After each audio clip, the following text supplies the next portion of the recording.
نحمد اللہ تعالی ونسلم علی رسولہ المجتبی وعلی آلہ وصحبہ وبارک وسلم دائما ابدا اما بعد اعوذ باللہ من الشیطان الرجیم بسم اللہ الرحمن الرحیم ان اللہ وملائکتہ یصلون علی النبی یا ایہا الذین آمنوا صلوا علیہ وسلموا تسلیما اللہم صل وسلم وبارک علی سیدنا ومولانا ونبینا محمد النبی الامی الکریم وعلی آلہ وصحبہ اجمعین الصلاۃ والسلام علیکہ یا سیدی یا رسول اللہ وعلی آلک واصحابک یا سیدی یا حبیب اللہ الصلاۃ والسلام علیکہ یا سیدی یا رحمۃ للعالمین وعلی آلک واصحابک یا سیدی یا سیدی یا سیدی یا شفیع المذنبین۔ نہایت معزز و محترم حاضرین گرامی قدر، آپ سب کو عید میلاد النبی مبارک ہو۔ الحمدللہ تعالی ثم الحمدللہ تعالی رب ذوالجلال نے بے پایا احسان و کرم فرمایا کہ ہمیں اپنے محبوب مکرم شفیع معظم رحمت عالم کا امتی بنایا اور ہمارے دلوں میں اپنے محبوب مکرم کی محبت کو پیدا فرمایا۔ آج آپ نے اپنے کریم آقا تاجدار ارب و جم شفیع معظم رحمت عالم صلی اللہ علیہ وسلم کی ولادت باسعادت کے سلسلہ میں خوشی کا اظہار کیا۔ رب کائنات کا ارشاد ہے قل بفضل اللہ وبرحمتہ فبذالک فلیفرحوا۔ قل یا رسول اللہ صلی اللہ تعالی علیہ وسلم فرما دیجئے قل بفضل اللہ وبرحمتہ، فرما دیجئے کہ جب اللہ تعالیٰ کا فضل و کرم اور اس کی رحمتیں تمہارے شامل حال ہوں تو فَلْيَفْرَحُوا، پھر خوب خوشیاں منایا کرو۔ یعنی رب کریم کی رحمت اس کا فضل شامل حال ہو تو خوب خوشیاں منایا کرو۔ ہوا یہ خوشیاں منانا خیر مما یجمعون، ان سب چیزوں سے زیادہ اعلیٰ ہوگا جن کو تم جمع کرتے ہو۔ انسان کیا کو جمع کرتا ہے؟ دنیا کی دولت جمع کرے گا تو قارون سے زیادہ نہیں کر سکتا۔ نیکیاں جمع کرے گا تو کتنی نیکیاں جمع کر لے گا؟ میرے اللہ فرماتا ہے جو بھی تم جمع کرتے ہو ان سب سے زیادہ افضل و اعلیٰ ہے کہ میری نعمت کے ملنے پر تم میرا شکر ادا کرو، تم خوشی مناؤ۔ الحمدللہ تعالیٰ ثم الحمدللہ تعالیٰ رب ذوالجلال کے احسان و کرم سے آپ نے ولادت مصطفیٰ کریم جو رب کائنات کی سب سے بڑھ کر نعمت ہے، اس نعمت کے ملنے پر آپ نے اظہار خوشی کیا۔ آپ نے اظہار خوشی کیا الحمدللہ تعالیٰ ثم الحمدللہ تعالیٰ۔ پھر یہ بات بہت ہی خوش آئند ہے کہ اظہار خوشی وہ انداز اختیار کرنا چاہیے اظہار خوشی میں جو اللہ اور اس کے رسول کے حضور محبوب ہے، جو اللہ اور اس کے رسول کو پیارا ہے۔ بحمدللہ تعالیٰ ثم الحمدللہ تعالیٰ آپ نے جلسے کا اہتمام کیا، جلوس نکالا اور جلوس میں میرے کریم آقا رسول عربی کی تعریف ہوئی، نعت پاک ہوئی، پروردگار عالم جل وعلا کا ذکر ہوا۔ الحمدللہ تعالیٰ اللہ تعالیٰ کا شکر ہوا کہ آمد مصطفیٰ مرحبا مرحبا کہا گیا۔ کوئی ایسا عمل نہیں کیا گیا جو شریعت مطہرہ کے خلاف ہو۔ میں امید رکھتا ہوں کہ آپ میں بحمدللہ تعالیٰ غالب ترین اکثریت باوضو تھی۔ الحمدللہ تعالیٰ ثم الحمدللہ تعالیٰ غالب ترین اکثریت باوضو تھی۔ کچھ ایسے بھی ہوں گے جن کا وضو نہ ہوگا۔ الحمدللہ تعالیٰ پروردگار عالم تیرا کتنا کرم ہے، تیرا کتنا احسان ہے کہ تو نے ہمیں نیک اعمال کی توفیق و ہمت عطا فرمائی۔ آج کل میڈیا میں مختلف قسم کے طالع آزما لوگ الیاذ باللہ تعالیٰ اس عمل کو شرک و بدعت سے تعبیر کرتے ہیں اور اپنے تئیں وہ یہ سمجھتے ہیں ہم دین کی خدمت کر رہے ہیں۔ اللہ تعالیٰ جل وعلا ان کو معاف فرمائے۔ دراصل اظہار خوشی وہی کرتا ہے جس کو نعمت ملی ہو، اظہار خوشی وہی کرتا ہے جس کو نعمت ملی ہو، جس کو نعمت ملی نہیں وہ اظہار خوشی کیا ہی نہیں کرتا۔ یہ پچھلا مہینہ صفر المظفر کا مہینہ، اس مہینہ میں سعودیہ کے اندر اکتوبر میں یوم الوطنی کے نام سے پورے سعودیہ میں جشن منایا گیا ہے۔ یوم الوطنی کے نام سے پورے سعودیہ میں جشن منایا گیا۔ اگر آپ کا جی چاہے تو آپ نیٹ پر سعودی نیشنل ڈے یہ لکھ کر سرچ کریں گوگل میں تو آپ کو سارے منظر نظر آ جائیں گے کہ سعودیہ میں جا بجا نعت خوانی نہیں، تلاوت قرآن کریم نہیں، اللہ کی حمد نہیں، نوافل نہیں، آپ کو ملے گا جا بجا سعودی ناچ رہے ہیں، بھنگڑے ڈھار رہے ہیں، گلی کوچہ بازار کو سجایا ہوا ہے، رنگ برنگے جھنڈے لگے ہوئے ہیں، جھنڈیاں لگی ہوئی ہیں، کمکمے لگے ہوئے ہیں، لائٹنگ ہوئی ہے۔ یہ کیا کر رہے ہیں جی؟ ہم اپنا قومی دن منا رہے ہیں۔ جس کو جس سے محبت ہے وہ اسی کا دن مناتا ہے۔ ان کو اپنی قوم سے محبت ہے، ہم کو مصطفیٰ کریم سے محبت ہے۔ جس کو جس سے محبت ہے وہی مناتا ہے، دوسرا نہیں مناتا۔ کبھی ایسے نہیں ہوا کہ شادی بیاہ کسی اور کے ہو اور کمکمے کسی اور کے لگے ہوئے ہوں۔ کبھی کو دشمن کسی دشمن کے بیٹے کی ولادت پر خوشی نہیں مناتا۔ خوشی وہی مناتے ہیں کہ جن کو محبت ہوتی ہے، جن کا تعلق ہوتا ہے۔ پھر آج کل یہ اعتراض کیا جا رہا ہے کہ کیا صحابہ نے یہ انداز اختیار کیا تھا خوشی کے منانے کا جو انداز یہ اختیار کیا جاتا ہے؟ یاد رکھیے ہر زمانے کا انداز اپنا اپنا ہے کسی بھی خوشی کے منانے کا۔ بطور مثال ابھی جو تھوڑی دیر پہلے میں نے ذکر کیا کہ سعودیہ میں بھنگڑے ڈالے گئے، وہ عربی ناچ کیا گیا، اور پچھلا جو بادشاہ تھا، پچھلا بادشاہ جو تھا نا شاہ عبداللہ، اس نے چارسل کے ساتھ مل کر، وہ شہزادہ چارسل جو ہے برطانیہ کا، اس کے ساتھ مل کر بھنگڑا ڈالا تھا، اور شہزادہ چارسل نے اس کو ثقافتی ایوارڈ دیا تھا کہ تو نے میرے ساتھ مل کر بھنگڑا ڈالا ہے، ناچ ناچا ہے۔ اپنی مرضی، اپنی اپنی مرضی ہے نا، انداز ہے خوشی کے اپنانے کا۔ کیا ایسا انداز کبھی صحابہ نے بھی اپنایا تھا؟ کسی بھی خوشی کے موقع پر کہ صحابہ ناچے ہوں، صحابہ نے پھر جھنڈیاں لگائیاں ہوں؟ اعتراض ہوتے ہیں تو میرے نبی کی ولادت کے موقع پر ہی ہوتا ہے۔ اللہ تعالیٰ جل وعلا اگر عقل فہم و شعور کی دولت عطا فرمائے تو سمجھنا کچھ مشکل نہیں، وہی بات جو میں پہلے کہہ چکا ہوں۔ میں نے کہا کہ ہر زمانے میں انداز جدا کا نہ ہوتا ہے۔ میرے اور آپ کے کریم آقا تاجر اربوجم شفیع معظم رحمت عالم کے نہایت ہی محبوب صحابی حضرت سیدنا جابر بن عبداللہ رضی اللہ تعالی عنہ، میرے کریم کا سب پر ہی کرم ہے، جس طرح تھوڑی دیر بعد میں عرض کروں گا، مگر حضرت جابر پر بڑا خصوصی کرم تھا۔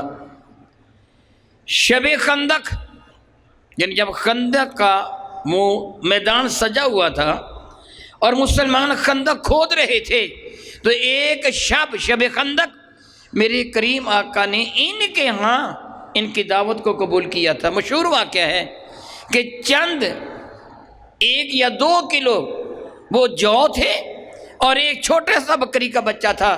سیدنا جابر نے بارگاہ ساتھ امام میں عرض کیا تھا، یا رسول اللہ میرے ہاں تشریف لائیں، کھانا تناول فرمائیں۔ تو میرے کریم آقا نے 1500 صحابہ کو دعوت کہہ دی تھی۔ 1500 صحابہ کو فرمایا تھا تم نے جابر کے ہاں جانا کھانا کھانے کے لیے۔ سیدنا جابر تھوڑے سے پریشان ہو گئے تھے کہ تھوڑے سے جو ہیں، 1 سا تقریباً 3-4 کلو اتنے جو ہیں، اور ایک چھوٹا سا بکری کا بچہ، اور 1500 صحابہ کو میرے نبی نے دعوت دے دی ہے کہ آؤ کھاؤ۔ یاد رکھیں میں اپنے کریم آقا کی سنت مطہرہ کا ذکر آپ کے سامنے کروں گا۔ میرے نبی تشریف فرماتے بارگاہ رسالت مآب میں ایک درزی حاضر ہوا، اس سے کہا یا رسول اللہ آپ کی میرے ہاں دعوت ہے، میرے یہاں آپ نے کھانا کھانا ہے، میرے کریم آقا کے آتے کریمہ کی دعوت قبول فرما لیتے تھے۔ یہ بڑا غریب بندہ تھا، بڑا غریب بندہ تھا۔ وہ دعوت کہہ کے چل پڑا، سرکار نے قبول فرما لی۔ سیدنا انس بن مالک رضی اللہ تعالیٰ عنہ، یہ چھوٹے بچے تھے، میرے کریم آقا کی خدمت میں حاضر رہتے تھے۔ جب وہ جا رہا تھا نا تو انہوں نے عرض کہا یا رسول اللہ میں نے بھی آپ کے ساتھ جانا ہے۔ آپ دعوت کھانے کے لیے جائیں گے نا، میں نے بھی آپ کے ساتھ جانا ہے۔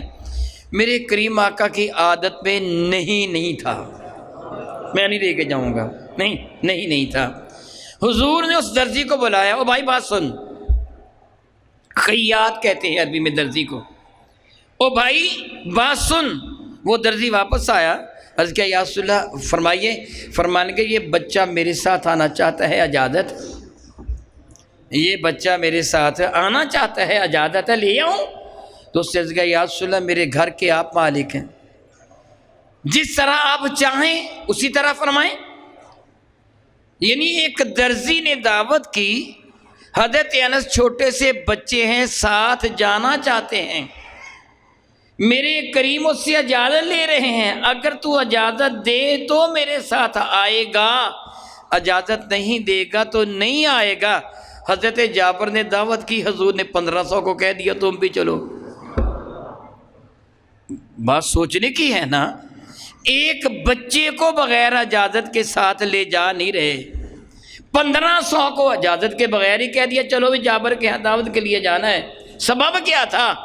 یہاں درزی نے کھانا کھلانا تھا، وہاں دعوت میرے نبی نے کی تھی، کھانا میرے نبی نے کھلانا تھا۔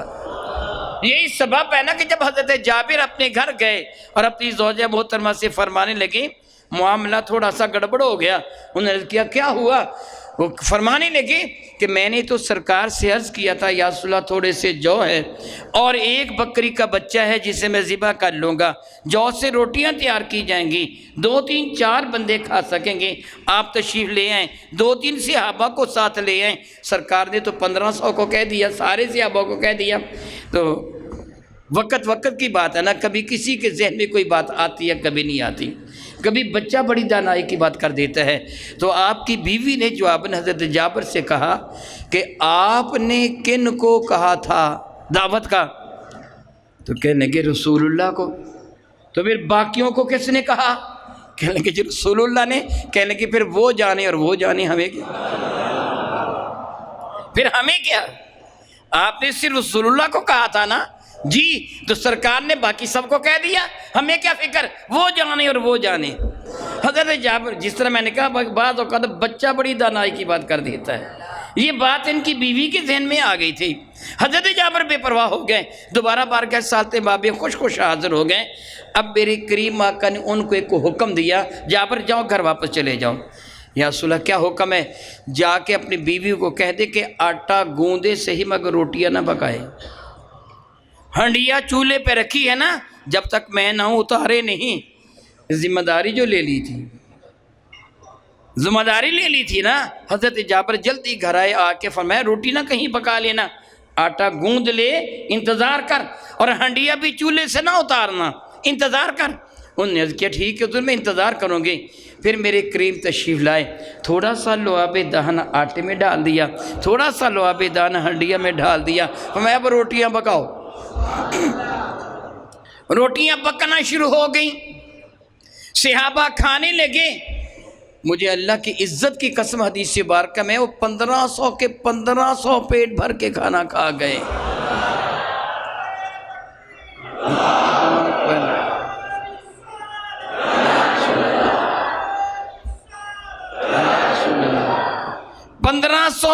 کے 1500 پیٹ بھر کے کھانا کھا گئے۔ ہنڈیا بھی اسی طرح ابل رہی تھی، آٹا بھی اتنا ہی موجود تھا۔ اب مصطفیٰ کریم کھلا رہے ہیں نا، پھر جتنوں کو چاہیں ساتھ لے آئیں، لیکن جب اس درزی نے کھلانا تو پھر پوچھے بغیر نہیں لے کے آئے۔ سیدنا جابر رضی اللہ تعالیٰ عنہ، بعض روایات میں یہ ہے جو کہ میں بیان کر چکا ہوں، اکثر حدیث مبارکہ میں یہی ہے۔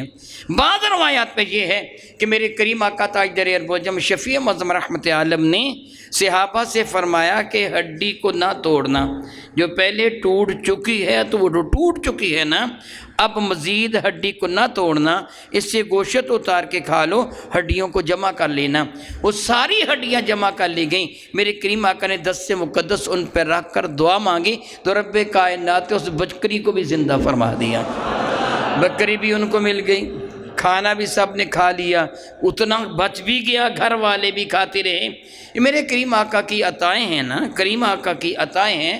حضرت سیدنا ابو ہریرہ فرماتے ہیں میرے پاس ایک تھیلا تھا، میں بارگاہ ساتھ باب میں حاضر ہوا، یا رسول اللہ مجھے بھوک لگی ہے، تو میرے کریم آقا نے تھوڑی سی کھجوریں لے کر مجھے عطا فرمائیں اور فرمایا تھیلے میں ڈال دیں، جب بھی تجھے بھوک لگے کھجوریں نکال کر کھا لیا کر۔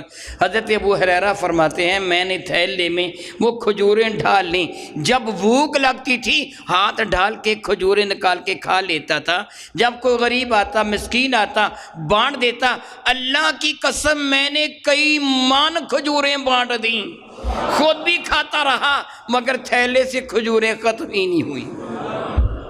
اور پھر آخر میں نے ایک دن غلطی کی، تھیلے کو الٹ لیا تو جتنی کھجوریں نبی کریم نے عطا فرمائی تھی وہ کھجوریں موجود تھیں، بس اس کے ساتھ ہی برکت بھی جاتی رہی۔ یہ تو میرے کریم آقا کی عطائیں ہیں۔ تو بہرحال میں بات کر رہا تھا حضرت جابر کی، ان کے والد ذی وقار حضرت عبداللہ فوت ہو گئے۔ حضرت جابر کی ہمشیرائیں تھیں، بارگاہ ساتھ باب میں حاضر ہو، یا رسول اللہ میری بہنوں کی شادی ہے، اے اللہ کے محبوب علیہ الصلوۃ والسلام میرے پاس کچھ بھی مال و دولت نہیں ہے، میرے ابا جی نے بہت سارا یہودیوں سے اور مسلمانوں سے قرضہ لے رکھا ہے۔ میرے ابا جی کی رحلت مبارکہ کے بعد، شہادت کے بعد، وہ یہودی اور مسلمان مطالبہ مجھ سے کر رہے ہیں کہ ہمارا قرضہ ادا کر، بہنوں کی شادی بھی ہے، یا رسول اللہ میری حالت بڑی غیر ہے، ارشاد فرمائی میں کیا کروں، میری سفارش فرما دیجئے۔ میرے کریم آقا نے سفارش فرما دی، مسلمانوں نے قبول کر لیا۔ آقا جس طرح آپ فرماتے ہیں ہم اسی طرح کر لیتے ہیں، ہم ابھی اس سے کچھ وصول نہیں کریں گے، جب اس کے پاس ہو تب دے دیں، مگر یہودیوں نے انکار کر دیا، ہم نہیں مانیں گے، ہمیں ابھی چاہیے۔ جب انہوں نے کچھ ضد کی تو میرے کریم آقا فرمانے لگے اے جابر تیرے باغ میں کچھ کھجوریں ہیں؟ عرض کیا یا رسول اللہ چند ایک کھجوروں کے درخت ہیں، ان پر اتنا پھل بھی نہیں ہے، تھوڑی سی کھجوریں ہیں، ان کو میں اکٹھا کروں گا تو چند سا یعنی چند کلو کھجوریں بنے گی، اور میرے ذمہ قرض تو بہت سارا ہے۔ میرے کریم نے فرمایا چونکہ لوگ مان نہیں رہے ہیں اس لیے جا جتنی کھجوریں بھی ہیں نا ان کو اتار کر ایک جگہ جمع کر لیں، ڈیری لگا لیں، پھر مجھے آ کے بتانا۔ حضرت جابر گئے اپنے باغ میں، کھجوروں کو اتارا، ایک جگہ ڈیری کر لیا، چھوٹی سی ڈیری بنی۔ میرے کریم آقا خدمت فیض درجت میں کیا یا رسول اللہ میں کھجوروں کو اکٹھا کرایا ہوں، ڈیری لگایا ہوں۔ میرے کریم آقا تشریف لائے، ان کے گرد گرد ایک چکر کاٹا، پھر کچھ پڑا، دعا مانگی، فرمان گے اب قرض خواہوں کو بلا، جنہوں نے تجھ سے رقم واپس لینی ہے نا، تو مقروض ہے ان کا، وہ قرض خواہ ہیں، ان کو بولا۔ حضرت جابر نے اعلان کر دیا آؤ جس سے قرض واپس لینا ہے آ جاؤ۔ سارے لوگ جمع ہو گئے، مسلمان کیا یہودی کیا، میرے نبی نے کہا تول تول کر دیتا جا، تول تول کر دیتے گئے، سب کا قرضہ اتر گیا، کھجوریں ابھی اتنی ہی باقی تھیں۔ کتنا کرم کیا حضرت جابر پر میرے نبی نے۔ ایک دن کا ذکر ہے، میرے کریم تشریف فرماتے، حضرت جابر آئے اور خوشبو لگا رکھی تھی۔ میرے کریم فرمانے لگے جابر بڑی خوشبو لگا رکھی، خیریت ہے؟ عرض کرنے لگے یا رسول اللہ میں نے شادی کی ہے آج۔ کیا بولا؟ شادی کی ہے اس لیے خوشبو لگا رکھی ہے۔ میں آپ سے سوال کرتا ہوں میرے نبی کہاں تھے؟ مدینہ طیبہ میں۔ حضرت جابر کہاں تھے؟ مدینہ طیبہ میں۔ میرے کریم کا اتنا احسان ہے، جابر شادی کرتے میرے نبی کو اطلاع تک نہیں دیتے۔ کیا آج بھی ایسی ہوتی ہے خوشی کہ شادی ہو رہی ہو کسی کو کانوں کان خبر ہی نہ ہو؟ غزوہ خیبر کے موقع پر سیدہ صفیہ رضی اللہ تعالی عنہا حئی بن اخطب کی بیٹی ہیں، گرفتار ہوئیں۔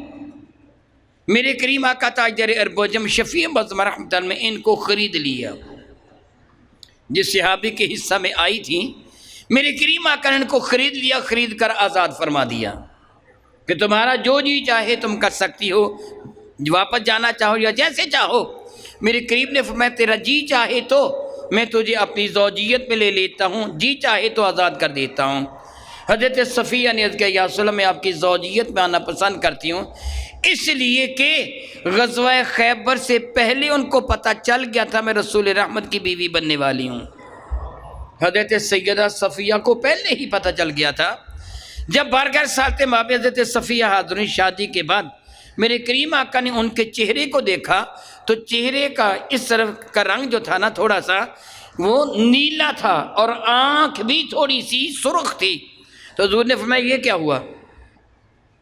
حضرت صفیہ نے بتایا بات یہ ہے کہ مجھے خواب آیا تھا غزوہ خیبر کے موقع پر، مجھے خواب آیا تھا، وہ خواب میں نے اپنے خامند کو سنا دیا، اس نے ہی مجھے مارا۔ فرمانے کہ کیا خواب آیا تھا؟ حضرت صفیہ کہنے لگی خواب یہ آیا تھا، میں نے خواب میں یہ دیکھا کہ آسمان کا چاند اترا ہے اور میری گود میں آ گیا، میں نے اس کو سمیٹ لیا۔ یہ خواب مجھے آیا، میں نے صبح یہ خواب اپنے خامند کو سنا دیا کہ آج شب مجھے خواب آیا کہ آسمان کا چاند آسمان سے اترا، میری گود میں آ گیا، میں نے اس کو سمیٹ لیا۔ میرے خاوند نے زناٹے دار تھپڑ میرے منہ پہ مار کے کہا تو مسلمانوں کے نبی کی بیوی بننا چاہتی ہے؟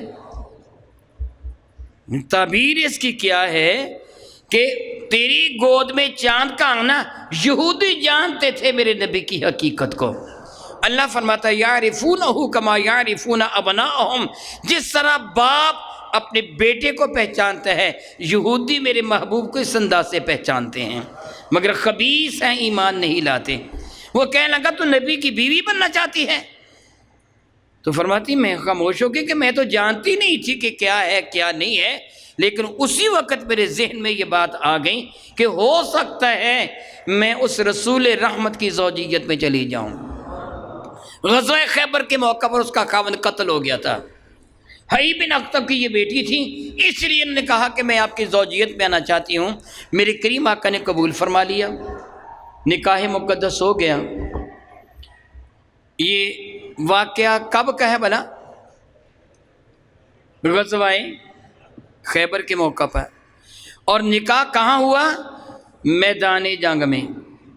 جنگ نہیں ہو رہی تھی اس وقت، صحابہ کرام کا مجمع تھا، خیمے لگے تھے، میرے نبی کا خیمہ بھی وہیں تھا، نکاح ہو گیا۔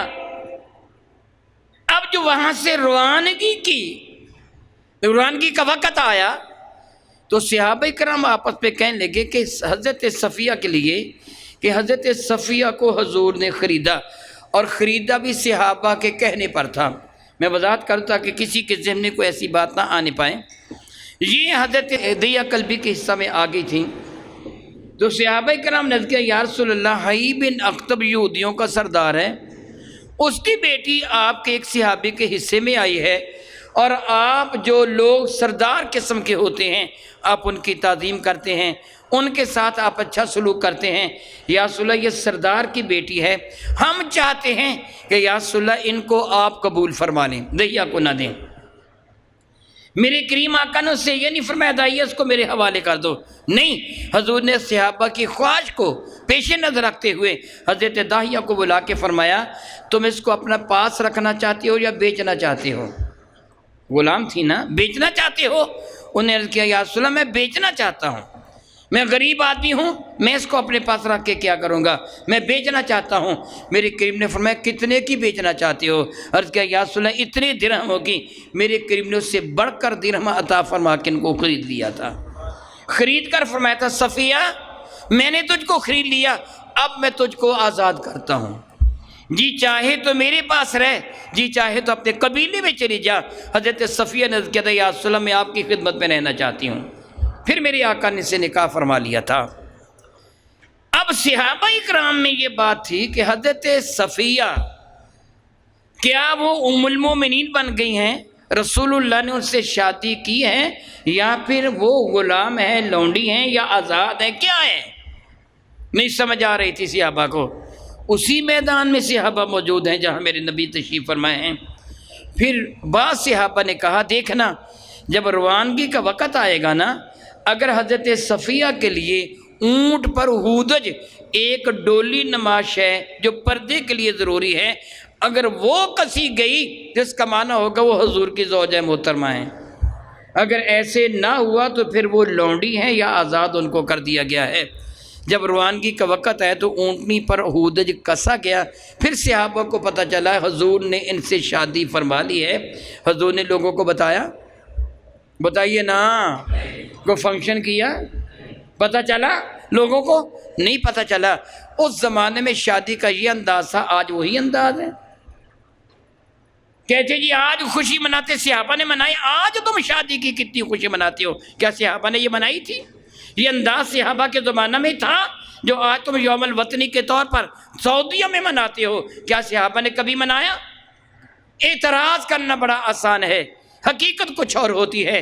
دراصل باتوں باتوں میں میرے نبی سے دشمنی کا اظہار ہوتا ہے کہ ان کی ولادت باسعادت پر دشمنی ہے۔ کل میں یہ ایم سی ہائی اسکول گیا تھا، محترم حاجی صاحب، حاجی عبدالرؤف صاحب بھی میرے ساتھ تھے، رو محمد اقبال اس اسکول کے پرنسپل ہیں، کل کی بات ہے، اور انہوں نے بتایا کہ میرے اسکول میں بحمد اللہ تعالیٰ ثم الحمد للہ تعالیٰ روزانہ ایک پیریڈ درود و سلام کا لگتا ہے، سارے طلباء درود پاک پڑھتے ہیں، اور ہر کلاس کا جو انچارج ٹیچر ہے وہ درود پاک کو کلیکٹ کرتا ہے، جمع کرتا ہے روزانہ کے روزانہ، پھر مہینے کے بعد، اور پھر آخر میں جمع کیا جاتا ہے۔ اور انہوں نے 4 ارب اور کئی کروڑ مرتبہ درود پاک سال میں پڑھ لیا تھا۔ انہوں نے بتایا، پھر ہم انعامات دیتے ہیں کہ کس کلاس نے سب سے زیادہ درود و سلام پڑھا، پچھلے سال بھی اور اس سال بھی سب سے زیادہ درود سلام پڑھنے والا جو ایک کلاس سے سب سے زیادہ درود سلام پڑھنے والی فرسٹ آئی، اور دوسری کلاس سیکنڈ آئی۔ جو فرسٹ آئی وہ تو ایک مسلمان ہیں، جو سیکنڈ کلاس آئی اس کا انچارج امین مسیح نامی شخص ہے، یعنی 4 ارب سے زیادہ درود پاک پڑھا گیا۔ وہ امین مسیح نامی شخص وہ خود بھی درود پاک پڑھتا ہے، اس کی اولاد بھی، اس کے بیوی بچے بھی، وہ لوگوں کو بھی کہتا ہے درود و سلام پڑھنے کا۔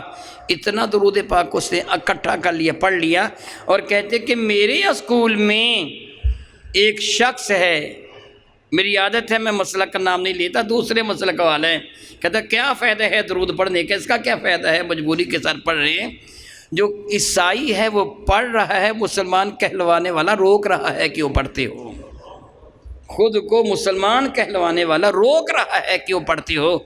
اب خود اندازہ لگا لیجئے، یہ میرے نبی سے دشمنی نہیں تو اور کیا ہے۔ بحمد اللہ تعالیٰ ثم الحمد للہ تعالیٰ، رب کائنات تیرا بڑا احسان ہے، بہت بڑا کرم ہے کہ تو نے ہمیں اپنے محبوب مکرم کے غلاموں میں پیدا فرمایا ہے۔ اللہ تعالیٰ جل وعلا کے احسان و کرم ہے، اور اس نبی کی امت ہمیں بنایا ہے کہ جس نبی کے صدقہ سے ہم پر تو نے اپنی رحمتوں کا نزول فرمایا۔ وہ رسول مشرم رحمت عالم جہان رنگوبوں میں تشریف فرما ہوئے تو میرے نبی کو رب کائنات نے کسی کا محتاج نہیں بنایا، بلکہ سب کو میرے نبی کا محتاج بنایا۔ سیدہ آمنہ خاتون سلام اللہ تعالی علیہا آپ ارشاد فرماتی ہیں کہ جب رسول رحمت صلی اللہ علیہ وسلم میرے شکم انور میں تشریف لائے تو مجھے کسی طرح کی کوئی بھی پریشانی لاحق نہیں ہوئی، حتیٰ کہ میرے کریم آقا کی ولادت باسعادت کے وقت کے آنے تک سیدہ آمنہ خاتون فرماتی مجھے ذرا برابر بھی احساس نہیں تھا، ذرا بھی تکلیف نہیں تھی۔ میری اور آپ کے قریب آقا رسول عربی شفیع معظم رحمت عالم صلی اللہ علیہ وسلم جب اس جہان رنگبو میں تشریف لائے تو حضرت سیدہ آمنہ خاتون فرماتی ہیں میں گھر میں تنہا تھی، اکیلی گھر کے اندر تھی، میں تھوڑی سی پریشان ہوئی، محسوس ہو رہا تھا کہ شاید ولادت باسعادت ہونے والی ہے، لیکن گھر میں کوئی نہیں۔ میں پریشان ہو گئی، یک میں کیا دیکھتی ہوں کہ میرے کمرے میں روشنی پھیل گئی، معاً زمین سے لے کے آسمان تک چادریں تن گئیں، میرے گرد گرد چادریں تن گئیں۔ اللہ اکبر، اللہ اکبر، اللہ اکبر۔ آپ اپنے گھر میں اپنی ماں کے لیے، اپنی بیٹے کے لیے، اپنی بیوی کے لیے، اپنی بہن کے لیے پردے کا اہتمام کرتے ہو، میرے آقا کی والدہ محترمہ کے لیے رب کائنات نے پردے کا اہتمام فرمایا۔ فرماتی ہے کہ زمین سے لے کے آسمان تک چادریں تن گئیں، چاروں جانب چادریں تن گئیں۔ میں حیرانی کے ساتھ یہ منظر دیکھ رہی تھی، یک کیا دیکھتی ہوں، ان چادروں کے اندر سے 4 خواتین اتری، آسمان کی جانب سے اترتی ہوئی مجھے نظر آئیں، اور ان کے ساتھ کچھ اور بھی خواتین اتریں۔ یہ ایسی حسینہ جمیلہ خواتین تھیں کہ میں نے اتنی حسین عورتیں نہیں دیکھی تھیں۔ میں ان اجنبی عورتوں کو دیکھا، یہ بنو ہاشم کی لڑکیاں معلوم ہوتی تھیں، دراز قد تھیں، بنو ہاشم کی بیٹیاں لمبے قد والی تھیں۔ فرمانے لگی یہ مجھے بنو ہاشم کی خواتین محسوس ہو رہی تھیں، اجنبی ہونے کے باوجود میرے ساتھ مانوس تھی۔ اجنبی ہونا تو تھوڑا سا آدمی پریشان ہوتا ہے، فرماتے ہیں مگر مجھے کوئی پریشانی لاحق نہیں تھی، اجنبی ہوتے ہوئے بھی محسوس ہو رہا تھا یہ میری پرانی واقف ہیں۔ پھر انہوں نے اپنا تعارف کروایا، جو سب سے بڑھ کر تھی آگے آئی، اسے کہا کہ آمنہ میرا نام حوا ہے، اور یہ میرے ساتھ جو ہیں یہ ہیں، ان کا نام ہاجرہ ہے، یہ حضرت اسماعیل کی والدہ ہیں، حضرت ابراہیم کی زوجہ محترمہ ہیں، اور یہ تیسری خاتون ان کا نام آسیہ بنت مزاحم ہے، فرعون کی بیوی جو حضرت موسیٰ کلیم اللہ پر ایمان لے آئی تھی، اور فرعون نے ظلم و تشدد کر کے ان کو شہید کر دیا تھا۔ یہ تیسری وہ ہے، اور چوتھی مریم ہے حضرت عیسیٰ کی والدہ۔ آمنہ فکر نہ کر، ہم تیری نوکرانیاں بن کے آئی، تیری خدمت گزار ہو بن کے آئی ہیں۔ سیدہ آمنہ خاتون فرماتی ہیں اسی دوران مجھے محسوس ہوا کہ عالم غیب سے ایک پیالہ نمودار ہوا، اس پیالے میں دودھ کی طرح کوئی سفید شے تھی، مجھے انہوں نے کہا کہ اس کو پی لو، فرماتی میں نے پیا، دودھ سے زیادہ سفید، شہد سے زیادہ میٹھا، اور نہایت ہی ٹھنڈا مشروب تھا۔ فرماتی میں نے پیا تو یک میں نے کیا محسوس کیا، میرا کمرہ نور سے جگمگا اٹھا۔ اگلی لمحہ میرے کمرے میں نورانیت پھیل گئی۔ مشکوٰۃ شریف کے اندر یہ حدیث مبارکہ موجود ہے، میرے کریم فرماتے ہیں کہ جب میری ولادت باسعادت ہوئی تو میری ماں نے دیکھا کہ سارا کمرہ نور سے بھر گیا، وہ روشنی، وہ ضیاءپاشیاں اپنے اندر یہ وسعت اور قوت رکھتی تھی کہ میرے کریم فرماتے ہیں میری ماں نے اپنی چارپائی پہ لیٹے لیٹے ملک شام کے محلات کو دیکھ لیا۔ روشنیاں سورج بھی بکھیرتا ہے، ایک وقت میں آدھی زمین کو روشن کر دیتا ہے، مگر اس جگہ گلشنے سے پہ رہتے ہوئے چھت پر چڑھ جائیں، کتنے بلند مینارے پہ چڑھ جائیں، آپ کو چند کلومیٹر کے فاصلے پر فیصل آباد کا گھنٹہ گھر نظر نہیں آئے گا۔ اس سورج کی روشنی میں میرے کریم آقا کی ضیاءپاشیوں کا عالم یہ تھا کہ ماں کو وہاں لیٹے ملک شام کے محلات نظر آ گئے۔ میرے آقا کی والدہ ماجدہ طیبہ طاہرہ ارشاد فرماتی ہیں کہ میں نے پورے کمرے کو نور سے بھرپور دیکھا، تو میں نے خیال کیا یہ نور کہاں سے آ گیا؟ یک میں کہہ دیکھتا ہوں کہ نور کا منبع میرا اپنا بدن ہے کہ ولادت مصطفیٰ کریم ہو چکی تھی۔ یہ وقت کون سا تھا؟ یوں کہیے وہ سحری کا وقت، جب رات جا رہی تھی اور دن آ رہا تھا۔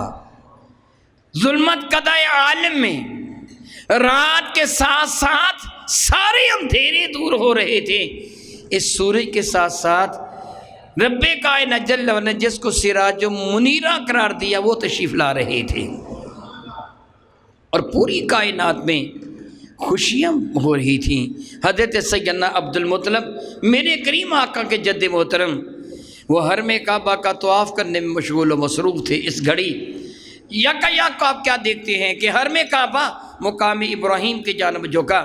اگر آپ وہاں حیت قضائی دیکھیں گے کہ مقام ابراہیم کدھر ہے تو حرم کعبہ جو مقام ابراہیم کی جانب جھکا دراصل سیدھا میرے نبی کے کاشان مقدس کی جانب جھکا تھا۔ اس سے سجدہ کیا۔ سادہ سے لفظوں میں یوں سمجھیے حضرت آدم کو فرشتوں نے سجدہ کیا، میرے نبی کو حرم کعبہ نے سجدہ کیا۔ پھر حرم کعبہ دوبارہ اپنی دیواروں پہ کھڑا ہو گیا۔ میرے کریم آقا تاجدار عرب و جم شفیع معظم آپ کے جد محترم تھوڑے سے پریشان ہوئے۔ یہ کیا ہے کہ ایک سنگلاخ پتھروں کا بنا ہوا یہ سنگلاخ عمارت، یہ کمرہ، یہ جھک کے پھر کھڑا ہو گیا، اس پہ لچک کیسے پیدا ہو گئی؟ پریشان ہو گئے۔ میں نے ایک روایت میں پڑھا کہ جب آپ وہاں سے اپنے کاشان مقدس کی جانب چلے، صفا مروہ کے درمیان سے گزر رہے تھے تو آپ نے دیکھا صفا اور مروہ جھوم رہی ہیں۔ کبھی صفا پست ہو رہی، مروہ اوپر، کبھی مروہ نیچے ہو رہی ہے، صفا اوپر۔ آپ حیران ہو کے کہنے گے یہ کیا ہو رہا ہے؟ حاتف غیبی نے پکار کے کہا عبدالمطلب حیران کیوں ہو رہے ہو؟ رب کے محبوب تشریف لے آئے ہیں، پوری کائنات جھوم رہی ہے خوشی کے ساتھ۔ حضرت عبدالمطلب اپنے گھر میں آئے، سیدہ آمنہ خاتون اپنے کاشان مقدس میں موجود تھیں۔ حضرت عبدالمطلب نے اپنے پوتے کو اٹھایا، سونگا، پورا گھر خوشبوؤں سے مہک رہا تھا، معطر و معنبر تھا۔ عام طور پر کیا ہوتا ہے جہاں بچہ پیدا ہوتا ہے مخصوص قسم کی بدبو پھیل جاتی ہے جو کہ اس کے ساتھ نجاست خارج ہوتی ہے، اس لیے نجاست کی بدبو پھیل جاتی ہے۔ وہ پانی جو اس کے ساتھ خارج ہوتا ہے اس کی مخصوص قسم کی بو سمیت پھیل جاتی ہے، مگر میرے نبی تشریف لائے تو خوشبو ہی خوشبو پھیلی گئی۔ رب کائنات کی شارب نیازی سیدہ شفاء رضی اللہ تعالیٰ فرماتی ہیں میں وہاں موجود تھی ولادت مصطفیٰ کریم کے وقت، صبح ہی سحری کے وقت میں آمنہ خاتون کی خدمت کے لیے ان کے ہاں حاضر ہوئی تھی۔ میں نے کیا دیکھا کہ آسماں کے ستارے آسماں سے اتر کر آمنہ کے آنگن میں آ گئے ہیں، سارے کا سارا آنگن صحن بھر گیا ستاروں سے۔ میں بڑی حیران ہوئی، میرے لیے یہ بات باعث تعجب تھی۔ آج جدید ٹیکنالوجی کے اعتبار سے انسانوں نے ماپ لیا ستارے کتنے بڑے بڑے ہیں، اور آپ جانتے ہیں بعض ستارے سورج سے بھی بڑے ہیں، اور سورج زمین سے کتنا بڑا ہے؟ لاکھوں گنا بڑا ہے، اور وہ ستارے زمین سے کروڑوں گنا بڑے ہیں۔ تو آمنہ کے آنگن میں کیسے آ گئے؟ دراصل حضرت آمنہ کے آنگن میں نور و نگہت لے کر اللہ کے فرشتے اترے تھے۔ سیدہ آمنہ کے آنگن میں حضرت شفاء نے جا بجا نور کو دیکھا تو خیال کیا یہ ستارے اتر آئے ہیں۔ میرے کریم آقا رسول عربی شفیع معظم رحمت عالم کے لیے سیدہ شفاء فرماتی ہیں میں نے حضور کو اپنے ہاتھوں میں لیا، خوشبو بدن انور سے آ رہی تھی۔ میں نے غور سے دیکھا تو آنکھوں میں سرما لگا ہوا تھا اور ناف کاٹنے کی ضرورت نہیں تھی کہ ناف کٹی ہوئی تھی۔ یاد رکھیے یہ ناف انسان کے بدن کے بالکل درمیان میں ہوتی ہے۔ ایک نارمل جو انسان ہوتے ہیں نا اس کے بدن کے درمیان میں ہوتی ہے۔ سر سے لے کے ناف تک ماپیں، ناف سے لے کے پاؤں تک ماپیں، پورا بدن ہوگا، دائیں بائیں ماپیں، درمیان میں ناف ہوتی ہے۔ اس ناف کے ذریعے سے ماں کا خون بچے کی خوراک بنتا ہے، اور اسی کے ذریعے سے بچے کو آکسیجن ملتی ہے۔ بچہ اپنی پرورش میں، اپنی ماں کے پیٹ میں، اپنے گروتھ میں، یوٹرس کے اندر اپنی ماں کا محتاج ہوتا ہے۔ رب کائنات نے میرے نبی کو ماں کا محتاج نہیں رہنے دیا، براہ راست پرورش فرمائی ہے، اس لیے وہ ناف کٹنے کی ضرورت ہی نہیں ہے کہ ناف کا تعلق وہاں تھا ہی نہیں۔ پھر میرے کریم آقا تاجر عرب و جم شفیع معظم رحمت کون و مکان کے جس میں انور سے بھینی خوشبو آ رہی تھی، مدارج نبوہ میں ہے۔ سیدہ شفاء فرماتی ہیں کہ جب رسول رحمت کی ولادت باسعادت ہوئی تو حضور سجدہ میں چلے گئے اور آپ کچھ کہہ رہے تھے، بعض روایت میں ہے کہ رب حب لی امتی کہہ رہے تھے۔ حضرت شفاء فرماتی یہ سارے کے سارے مناظر میرے ذہن میں تھے۔ جب رسول رحمت نے اعلان نبوت فرمایا میں فوراً ایمان لے آئی، کیونکہ وہ مناظر مجھے یاد تھے۔ حضرت سیدنا عبد المطلب گھر آئے، آپ نے اپنے بیٹے کو اٹھایا، پوتے کو اٹھایا، سیدہ آمنہ خاتون سے پوچھا بیٹی تم نے اس کا نام کیا رکھا؟ تو عرض کرنے لگی ابا جان آپ کے سوا کون نام رکھے گا؟ فرمانے لگے کہ پھر میں اس کا نام محمد تجویز کرتا ہوں۔ میں قبل عزیز موضوع پہ گفتگو کر چکا ہوں کہ یہ نام دادا محترم نے نہیں رکھا، بلکہ اللہ تعالی نے پہلے سے رکھا ہوا ہے جب سے میرے کریم آقا کی تخلیق ہوئی۔ میں کچھ اور عرض کرنا چاہتا ہوں۔ پھر حضرت حلیمہ سعدیہ حاضر ہو گئیں۔ میں قدر اختصار سے کام لیتا ہوں۔ حضرت حلیمہ سعدیہ حاضر ہو گئیں۔ آپ جانتے ہیں کہ حضرت حلیمہ سعدیہ اپنے ساتھ ایک اونٹنی لے کے آئی تھیں، اور گدے پر یعنی دراز گوش مادہ دراز کو گدی پر سوار ہو کے آئی تھیں، اپنے ساتھ ایک اونٹنی لے کے آئی تھیں۔ اونٹنی کو ساتھ لانے کا مقصد کیا تھا؟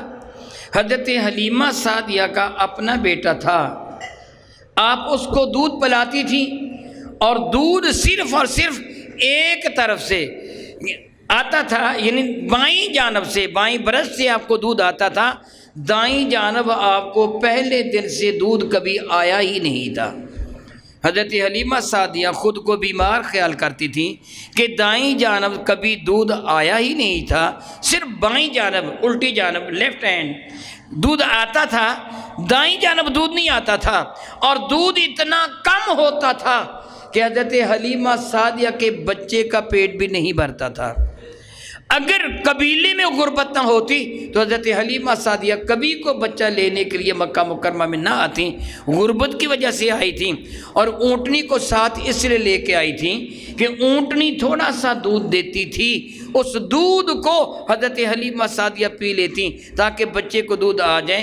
اور حضرت حلیمہ سعدیہ کا خاوند دودھ نہیں پیتا تھا، کیونکہ اونٹنی کا دودھ اتنا قلیل تھا، شاید وزن ہوتا تو یہ کہا جا سکتا کہ پاؤ 1.5 پاؤ کے قریب، یعنی بہت تھوڑا سا، ایک کٹورا دودھ کا بمشکل تمام اونٹنی دیتی تھی۔ اور حضرت حلیمہ سعدیہ کا خاوند نہیں پیتا تھا، وہ کہتا تھا حلیمہ تو پی لے تاکہ بچے کو دودھ آ جائے۔ حضرت حلیمہ سعدیہ فرماتی ہیں پھر میں جب بارگاہ مصطفیٰ کریم میں حاضر ہوئی تو رسول رحمت بستر استراحت پر تشریف فرما تھے، ایک سفید رنگ کے حریر میں آپ کو لپیٹا گیا تھا۔ میں نے پہلی ہی نظر دیکھا تو آپ کا حسن و رعنائی اتنا زیادہ تھا، میں گویا آپ کی عاشق ہو گئی، آپ کی محبت میرے دل میں گھر کر گئی۔ میں آگے بڑھی، آپ کی پیشانی پر نور پر بوسہ دیا تو آپ کی پیشانی سے ایک نور نکل کر آسمان کی جانب چلا گیا۔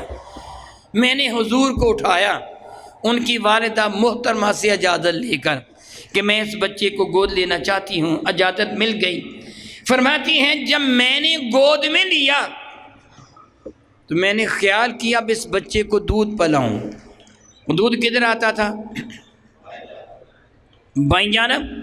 میں نے اس عادت کے مطابق بچے کو بائیں جانب دودھ پیش کیا، مگر بچے نے دودھ پینے سے انکار کر دیا، دودھ نہیں پیا۔ میں پریشان ہو گئی۔ اگر اس کی ماں نے یہ منظر دیکھ لیا کہ باوجود شدید کوشش کے بچہ دودھ نہیں لے رہا تو اس کی ماں بچے کو واپس لے لے گی، یہ بچہ تو دودھ پیے گا نہیں، یہ تو بھوکا رہے گا، یہ تیرا دودھ پیتا ہی نہیں ہے، اس لیے بچہ واپس لے لیں گے۔ وہ بچے نے دودھ نہیں پیا۔ فرماتی میں پریشان ہو گئی، یکا یک مجھے محسوس ہوا کہ میری دائیں جانب تھوڑا سا بوجھ سا ہے۔ میں نے بچے کو بائیں جانب کیا تو دودھ بھی اتر آیا، بچے نے پی بھی لیا۔ دراصل یہ کیا تھا؟ میں نے پہلے ایک جملہ کہا کہ اللہ نے ہمیں اپنے نبی کا محتاج کیا، میرے نبی کو کسی کا محتاج نہیں کیا ہے۔ اور میں نے کہا تھا میں ابھی عرض کرتا ہوں، دیکھیے حضرت حلیمہ کے ادھر دودھ تھا ہی نہیں، میرے نبی اپنے ساتھ لے کے آئے ہیں۔ حلیمہ یہ نہیں کہہ سکتی کہ میرے بچے کے حصے کا دودھ اس نے پیا، میرے کریم اپنا حصہ خود لے کے آئے ہیں۔ اور دوسرا یہ کہ میرے کریم آقا رسول ربی کو اللہ تعالیٰ نے محفوظ رکھا، وہ دودھ پس خوردہ، جس کو پنجابی میں جھوٹا کہتے ہیں، وہ دودھ کسی کا پس خوردہ جھوٹا تھا نا، اللہ تعالیٰ اپنے محبوب کو کسی کا پس خوردہ کھلاتا؟ اللہ تعالیٰ نے وہ دودھ ہی عطا نہیں ادھر کیا جو میرے نبی کے لیے سنبھال کے رکھا ہوا تھا۔ اور اب بحمد اللہ تعالیٰ حضرت حلیمہ کے پاس اتنا دودھ تھا کہ رسول محترم رحمت عالم نے بھی پیٹ بھر کے نوش جاں فرمایا، اور حضرت حلیمہ کے بیٹے نے بھی، مگر وہ بیٹا ہمیشہ بائیں جانب کا پیتا تھا، میرے نبی ہمیشہ دائیں جانب کا پیتے تھے۔ اس کی جرت نہیں تھی دائیں جانب کا پینے کی، اور میرے کریم انصاف فرماتے تھے، بائیں جانب کا نہیں پیتے تھے۔ حضرت حلیمہ فرماتی میں ان کو لے کر اپنے خاوند کے پاس آئی، میں نے اپنے خاوند کو مبارکباد دی اور بتایا کہ میں ایسا ایک خوش قسمت نیک بخت بچہ لے کے آئی ہوں کہ جس کے گود میں لیتے ہی میری بیماری جاتی رہی۔ میں بیمار تھی کہ مجھے دودھ نہیں آتا تھا، اس بچے کو میں نے گود میں لیا تو دودھ آ گیا۔ اب آپ جائیں اونٹی کا دودھ دھوئیں، اونٹی کا دودھ نکالیں، اب آج خود آپ پئیں گے، مجھے ضرورت نہیں۔ الحمدللہ میرے پاس اتنا دودھ ہے کہ دونوں بچے پیٹ بھر کے پی رہے ہیں، وافر مقدار میں ہے، آج آپ دودھ پی لیں۔ اب تک ان کے خاوند نے دودھ نہ پیا تھا، نہ سفر میں، نہ حضر میں، نہ وہاں رہتے ہوئے، نہ راستے میں، نہ آج تک مکہ مکرمہ میں آ کر دودھ پیا تھا۔ اونٹنی کا تھوڑا سا دودھ ہوتا وہ حضرت حلیمہ کو پلا دیتے۔ آج حلیمہ کہتی آپ پی لیں، آج آپ پی لیں، مجھے آج دودھ کی ضرورت نہیں، میرے پاس دودھ ہے، بچے پیٹ بھر کے پی رہے ہیں۔ حضرت حلیمہ سعدیہ کے خاوند نے ایک برتن اٹھایا، سفر پر روانہ ہوتے ہوئے اہل عرب ایک بڑا برتن اپنے ساتھ لے لیتے تھے، جانوروں کو پانی پلانا ہوتا، خود پانی پینا ہوتا، غسل کے لیے پانی لانا ہوتا، جمع کرنے کے لیے پانی لانا ہوتا، دودھ دھونا ہوتا، سب ایک ہی برتن میں۔ اسی برتن کو خالی کر کے اس میں دودھ دھو لیتے، اسی میں پانی لیتے، ایک بڑا برتن۔ حضرت حلیمہ کے خاوند وہ بڑا برتن اٹھا کے لے گئے، تھا ہی یہ برتن، چھوٹا تھا ہی نہیں، پہلے اس کے پیندے تک دودھ آتا تھا۔ حلیمہ فرماتی جب دودھ دھو کے واپس آئے، میں نے نگاہ اٹھا کے دیکھا تو مجھے اس کے کناروں سے اوپر جاگ نظر آیا۔ میں حیران تھی کہ اونٹنی کے پاس تو اتنا دودھ ہی نہیں ہے، یہ جاگ کیسے نظر آ گیا مجھے؟ تو میرے قریب آ کے مسکرا کے کہنے لگے حلیمہ بڑی برکتوں والا بچہ ہے، اگر تیرے پاس کوئی اور برتن لا وہ بھی بھر لاتا ہوں۔ آج اونٹنی نے اتنا دودھ دیا تو کیا پتہ چلا میرے نبی نے حضرت حلیمہ کو پالا یا حضرت حلیمہ نے میرے نبی کو؟ کیا آپ کہیں گے؟ میرے نبی نے حلیمہ کو پالا ہے، حلیمہ نے میرے نبی کو نہیں پالا۔ چند دن تک یہ حلیمہ سعدیہ مکہ مکرمہ میں تشریف فرما رہی ہیں۔ جو رواج عرب تھا، ایک شب کا ذکر ہے، ایک شب کا ذکر ہے کہ حضرت سیدہ حلیمہ سعدیہ فرماتی ہیں میں سوئی ہوئی تھی، میری اچانک آنکھ کھل گئی، رسول رحمت میرے پہلو میں لیٹے ہوئے تھے، میں نے دیکھا کہ سبز رنگ کی روشنی نے ہمارے ارد گرد کا حالہ بنا رکھا ہے، گھیرا سا بنا رکھا ہے، اور میرے سرہانے کوئی شخص کھڑا ہے جس سے نور کی شعائیں پھوٹ رہی ہیں۔ میں ڈر گئی، یہ کیا ہے؟ تو میرے قریب ہی دوسری چارپائی پہ خاوند لیٹے ہوئے تھے، میں نے ان کو ہلایا اور کہا یہ دیکھو کیا ہے، کون ہے؟ تو میرے خاوند نے اشارے کے ساتھ کہا حلیمہ چپ رہے، یہ منظر میں کئی دن سے دیکھ رہا ہوں، یہودیوں کا کھانا پینا حرام ہو گیا ہے، اور وہ کہہ رہے ہیں کہ اللہ کے محبوب تشریف لے آئے ہیں۔ پھر آپ جانتے ہیں حضرت حلیمہ سعدیہ جب میرے نبی کو لے کر اپنے قبیلے کی جانب بڑھی ہیں تو وہ دراز گوش، وہ گدی جس سے چلا نہیں جاتا تھا، اب میرے نبی کے صدقہ سے سب سے آگے آگے جا رہی تھی۔ پھر میرے نبی کا صدقہ ہے یا دنیا میں میرے نبی کو اللہ نے محتاج بنا کے بھیجا ہے؟ حضرت سیدنا ابو طالب خود فرمایا کرتے تھے کہ جب کبھی وہ کھانا کھانے کے لیے بیٹھتے، حضرت ابو طالب میرے کریم آقا کے چچا اور میرے کریم آقا تشریف فرمانا ہوتے، وہ کھانا کھانا چاہتے تو پیٹ بھرے بغیر بھوکے اٹھ جاتے، کھانا ختم ہو جاتا، لیکن جب میرے نبی تشریف فرما ہوتے سب کا پیٹ بھی بھر جاتا، کھانا بھی اتنا ہی بچ جاتا۔ اب بتائیے کہ میرے نبی نے ان کو پالا ہے یا انہوں نے میرے نبی کو پالا ہے؟ لا ریب آپ کو ماننا پڑے گا، رب کائنات نے میرے نبی کو کسی کا محتاج نہیں بنایا، بلکہ دنیا والوں کو میرے نبی کا محتاج بنایا ہے۔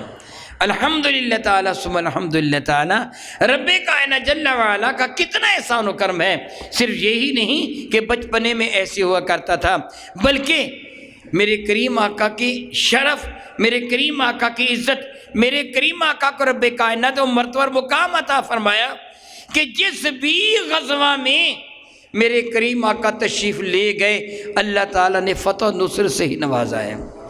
میرے کریم آقا کے بعد جب صحابہ کا زمانہ آیا تو جو بھی صحابی کسی بھی سریہ میں تشریف لے گئے، یعنی میرے کریم آقا کے اس جہانی رنگبو سے تشریف لے جانے کے بعد جب صحابہ کا زمانہ تھا، پورے زمانے صحابہ میں کبھی بھی صحابہ کسی بھی میدان میں کافروں سے شکست کھا کے نہیں آئے۔ اور صحابہ کا زمانہ جب ختم ہو گیا تو پھر تابعین کا زمانہ تھا۔ پہلے دیکھا جاتا تھا پورے لشکر میں اگر ایک بھی صحابی موجود ہوتا، وہ لشکر فتح یاب ہو کے ہی واپس آتا تھا۔ اور صحابہ کے بعد تابعین کا زمانہ آ گیا جن نے صحابہ کی زیارت کی تھی، تب بھی یہی اصول تھا، اگر پورے لشکر میں ایک بھی تابعی ہوتا وہ لشکر فتح یاب ہو کے واپس آتا۔ ایمان سے بتائیے یہ برکت کس کی تھی؟ میرے نبی کی تھی، یہ برکت میرے نبی کی تھی۔ کل بھی ان کا صدقہ تھا۔ رب ذوالجلال قرآن کریم میں فرماتے ہیں محبوب مکرم کلن نمد ہؤلاء وہؤلاء من عطاء ربک، محبوب پوری کائنات کو ہم عطا فرماتے ہیں، یہ ساری عطائیں تیرے رب کی ہیں، گویا تیرے صدقہ سے عطا کیا جا رہا ہے۔ جو کچھ ہمیں میسر ہے، جو کچھ بھی ہمیں مل رہا ہے، لا ریب میرے کریم آقا کے صدقہ سے مل رہا ہے۔ الحمدللہ تعالیٰ اگر میں یہ جملے کہوں، اگر میرے پاس ایمان کی دولت ہے، آپ کے پاس ایمان کی دولت ہے، تو اللہ کی عزت کی قسم یہ رسول اللہ کی وجہ سے ہے۔ کیا خیال ہے آپ کا؟ کیا خیال ہے؟ یہ جو فیوز و برکات ہیں، ایمان کی دولت ہے، کس کی وجہ سے ہے؟ میں ایک سادہ سی مثال دیتا ہوں، یہ بلب روشن ہیں، بتائیے بنا، پنکھے اور یہ لاؤڈ اسپیکر چل رہا ہے، کیا دلیل ہے؟ بجلی ہے۔ کیا دلیل ہے؟ بجلی۔ بجلی کا ہونا اس چیز کی دلیل ہے کہ پاور ہاؤس مردہ نہیں ہے۔ میری بات کی سمجھ آپ کو آئی کہ نہیں آئی؟ اگر پاور ہاؤس مردہ ہو، ڈیڈ ہو، تو بجلی آئے گی؟ یہ بلبوں کا جلنا، یہ سارے کے سارے آلات الیکٹرانک، ان کا یوں چلنا اس بات کی دلیل ہے کہ بجلی ہے۔ بجلی کا ہونا اس بات کی دلیل ہے کہ وہ پاور ہاؤس زندہ ہے۔ اللہ کی قسم میرا اور آپ کا ایمان والے ہونا دلیل ہے کہ میرے نبی حیات ہیں۔ مدینہ طیبہ کا پاور ہاؤس پوری قوتوں کے ساتھ جاری و ساری ہے، اس پہ نقص نہیں۔ بصورت دیگر میرے ایمان کا بل بھی بجھ جاتا، آپ کے ایمان کا بل بھی بجھ گیا ہوتا۔ یہ نور ایمان سے ہمیں جو منور کیا جا رہا ہے، یہ اس بات کی دلیل ہے میرے نبی کے فیضان جاری و ساری ہیں۔ اس لیے کلمہ طیبہ جو ہمیں عطا کیا گیا وہ کیا ہے؟ لا الہ الا اللہ محمد رسول اللہ۔ معنی کیا بنتا ہے کہ اللہ تعالیٰ کے سوا کوئی عبادت کے لائق نہیں، اور محمد کریم صلی اللہ علیہ وسلم اللہ تعالیٰ کے رسول تھے نہیں؟ کیا ترجمہ بنتے ہیں؟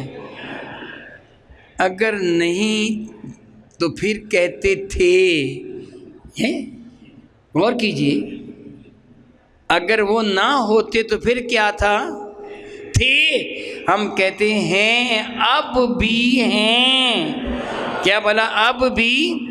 پھر جب ہم قبر میں چلے جاتے ہیں، صحیح حدیث مبارکہ ہے، قبر میں چلے جاتے ہیں تو پھر سوال کیا ہوتا ہے؟ من ربو کا، تیرا۔ پھر دوسرا سوال ما دینو کا، تیرا دین کیا؟ اور تیسرا سوال کیا ہوتا ہے؟ ما کنت تقول فی حق ھذا الرجل، یہ جو ذات بابرکات ہے نہیں، یہ جو کبھی آئے تھے نہیں، حاضر رجل، یہ جو شخصیت ہے ان کے بارے میں تو کیا کہتا ہے؟ پھر جواب دینے والا ایمان والا کیا کہتا ہے؟ ہوا محمد رسول اللہ، وہ تو محمد کریم ہے، وہ تو اللہ کے رسول ہیں جو مجھے نظر آ رہے ہیں۔ یہ تو نہیں کہتا یہ تو اللہ کے رسول تھے جو اب فوت ہو گئے ہیں، یہ تو نہیں کہتا۔ ایمان والا یہی جواب دیتا ہے نا، وہ محمد صلی اللہ علیہ وسلم تو محمد کریم ہے، یہ تو میرے آقا ہیں۔ پتہ چلا کہ بحمد اللہ تعالیٰ پھر یہ بھی ایک اور مسئلہ حل ہو جاتا ہے، ایک وقت میں کیا پوری دنیا میں ایک ہی بندہ مرتا ہے؟ بتائیے بھلا، ہزاروں کی تعداد میں جو لوگ فوت ہوتے ہیں، ہر قبر میں میرے نبی تشریف فرما ہوتے ہیں، ہر قبر میں تشریف فرما ہوتے ہیں، اور ہر قبر میں میرے نبی کے بارے میں سوال کیا جا رہا ہوتا ہے۔ پتہ چلا بحمد اللہ تعالی ہمارا عقیدہ کتنا عرف اور اعلیٰ ہے کہ جو قرآن و سنت سے ثابت ہے۔ لوگ ڈگمگا رہے ہیں، مجھے نام لینے کی ضرورت نہیں، چند دن پہلے کسی دوسرے مسلک والے کی ساس فوت ہوئی، آپ نے بھی سنا ہوگا، پڑھا بھی ہوگا، اس نے اپنی ساس کا کل شریف کا ختم دلایا، ویسے مخالفت کرتے ہیں، اس نے اپنی ساس کا کل شریف کا ہو سکتا ہے کہ گھر والوں کا بھی ڈر ہوتا ہے نا، ساس تھی نا، فتویٰ کوئی اور ہے کہ یہ کل کا ختم حرام ہے، مگر دلا رہے ہیں کہ گھر والوں کا بھی ڈر ہوگا، اللہ کا ڈر ہو نہ ہو، گھر والوں کا ڈر۔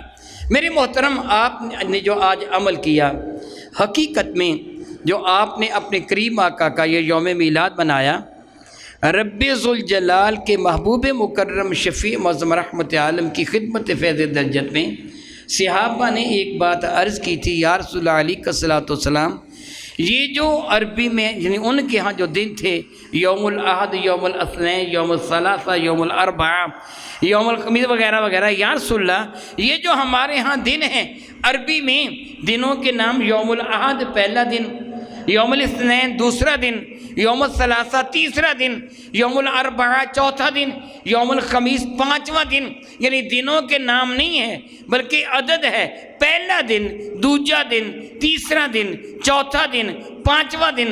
پہلا دن وہ کہتے ہیں اتوار کو، دوسرا دن یوم الاثنین کہتے ہیں وہ پیر کو، یوم الثلاثہ کہتے ہیں منگل کو، اور یوم الاربعہ کہتے ہیں بدھ کو، یوم الخمیس کہتے ہیں جمعرات کو۔ تو عرض کیا یا رسول اللہ جمعرات تک تو ہم عدد گنتے ہیں، پہلا دن، دوسرا دن، تیسرا دن، چوتھا دن، پانچواں دن، تو اگلے دن چھٹا دن کہنے کی بجائے کہتے ہیں جمعہ، اس کو جمعہ کو کہتے ہیں۔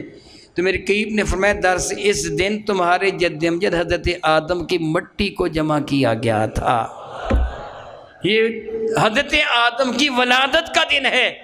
الحمدللہ تعالی ہم ہر 8ویں دن حضرت آدم کا یوم میلاد مناتے ہیں، اور سارے مناتے ہیں۔ بات بڑی حیرانی کی ہے، بڑی حیرانی کی ہے، منانے پہ آئیں۔ اب جانتے ہیں کہ سن عیسوی کیا ہے؟ اس کو کیا کہتے ہیں بھلا؟ میلادی، عربی میں سے کیا کہتے ہیں؟ سن ہجری اور سن میلادی کہلواتا ہے۔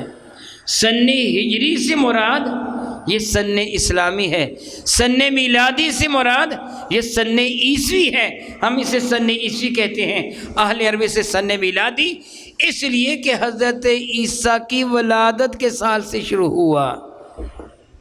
منانے پہ آ جائیں تو عیسیٰ کی ولادت مناتے ہیں، وہ سن مناتے ہیں، اور نہ منانے پہ تو اپنے نبی کا انکار کر رہے ہیں۔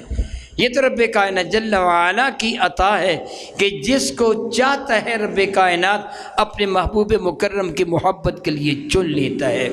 ہمیں اپنے پروردگار کا شکر ادا کرنا چاہیے کہ پروردگار عالم یہ تیرا احسان اور تیرا کرم ہے کہ تو نے ہمیں اپنے محبوب مکرم کی محبت کے لیے چن لیا۔